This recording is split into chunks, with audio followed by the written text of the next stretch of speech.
Fala galera, suave, aqui quem fala é o Felipe. E bem, eu vim ao vídeo. Por que não saiu o rap do Madara? Por que não saiu o rap do Madara? Por que não saiu o rap do Madara? Porque ele foi adiado pra hoje. Hoje às 4h30 aqui no canal. Não percam, não percam.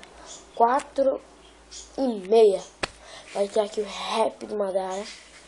E terça-feira, não terça não, sábado, no outro sábado vai ter o rap do Itachi. Por quê? Porque eu perdi a droga da folha do rap do Itachi.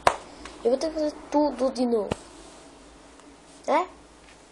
Sabia não? Então, eu tenho muito tempo até pra editar o vídeo. E eu lá, tipo, eu já vou gravar o vídeo, né? Não vou... Eu tô falando que eu vou lançar às 4h30, mas eu vou gravar o vídeo. Eu vou gravar o vídeo às... sei lá. Vou gravar o vídeo umas 3 horas. Porque até eu editar o vídeo, até eu instalar o vídeo, vai demorar um pouco.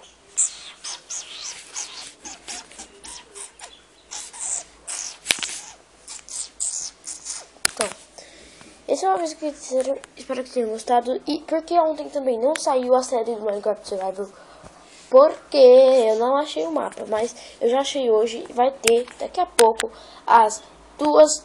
Não, mentira, às 1h30 vai ter aqui no canal. Não perca, corre que vai ter lá 1h30. Tamo junto, galera. Também vou dar um aviso. GDL, na verdade não é GDL, é MDL, a máfia do Ulipex. Mentira, é gangue do Ulipex. GDL significa, galera. Então GDL, like, favorito no vídeo, visualizem esse vídeo. Tchau, super importante.